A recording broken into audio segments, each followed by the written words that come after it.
Let's bring in political consultant Michelle Backus and Republican strategist Luke Ball. Thank you both for coming on. Luke, I want to kind of play the Tim Walz bite that kind of prompted common sense. But here is the almost prediction that he made back in December. Watch. So I would fully expect, and we are preparing for, an influx of more agents, more of the very visible public theatrics of the raids, of the harassments. And you got faith leaders here. I would not put it past this administration to target midnight mass services amongst folks going to worship, because that's who they are.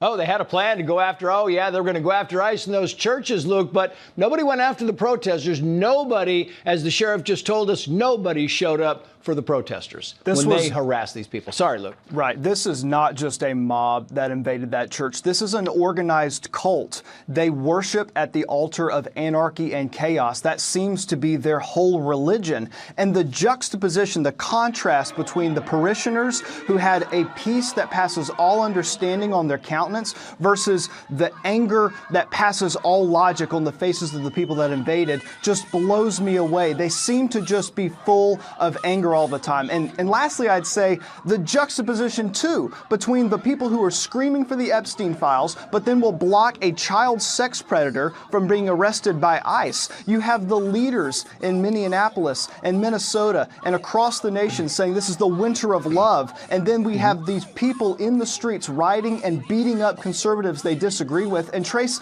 this is the A-team. This is the best that the left has to offer, and I want no part of it. It's a great analogy. The whole idea, and Common Sense was going to do that tomorrow night. This idea where you want Epstein, you want everything out on Epstein, but you won't let an ICE agent go and collect a child sex predator right then. It's amazing. Michelle, to you, more anti-ICE protesters. You can't do the church. You go to Target. Where else do you go? You go and you say stuff like this. Watch.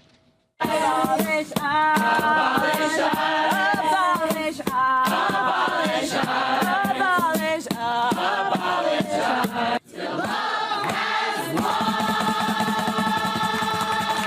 won. Stand with us and protect our families and our tiny little ones. As well as defund the police worked. I'm kind of surprised they're back with the abolish ICE thing, but there they are, Michelle. Just imagine spending your day sitting in a Target doing this. I mean, I have to ask if these people have jobs, but clearly this is their job. You're not affecting ICE. You're affecting the moms who are simply just trying to get their shopping done in Target. These theatrics, it's absurd. And, you know, I'll tell you, they think that they're going to have this viral moment. That's not necessarily the case. There's no movement here. And these people are just paid protesters at this point. Yeah, I want to play this soundbite. I recognize the man's face, but I don't really know what he's saying. Maybe you do, Luke. Watch this. Our plan will triple the number of criminal and other deportable aliens deported since 1993. Every day, illegal aliens show up in court who are charged. Some are guilty, and surely some are innocent. Some go to jail, and some don't. But they're all illegal aliens. And whether they're innocent or guilty of the crimes they're charged with in court, they're still here illegally, and they should be sent out of the country. They're here illegally and should be sent out of the country. I mean, if Bill Clinton had a statue up, they'd tear it down. What do you think? I did a little bit of homework before this hit, Trace, and I wrote down some of the policies that Clinton championed during his campaign in 1992. They included ending welfare as we know it, advocating for the death penalty, balancing a budget, and cutting $140 billion of waste, fraud, and abuse. Clinton was advocating for more than any Republican majority has ever accomplished in my entire life. And now we see the Democrats so far to the radical left, they look more like the party of the USSR than the party of JFK. So maybe the Democrats could just listen to a couple decades ago and take a page out of the Democrats' own playbook. Yeah. Meantime, FoxNews.com says the following. Pennsylvania Governor Josh Shapiro claimed that former Vice President Kamala Harris' election team asked whether he was an agent of the Israeli government while discussing his potential as a vice presidential candidate. Hugh Hewitt was kind of shocked by that whole vetting system. He said the following. These are so anti-Semitic. My eyes rolled back when I read them because those are classic tropes of the ancient evil, dual loyalty, protocols of the Elder of Zion, Jews run the newspapers, Jews run Hollywood. It's so anti-Semitic, and it came in so late. The real question is, what did the Harris team think they were doing?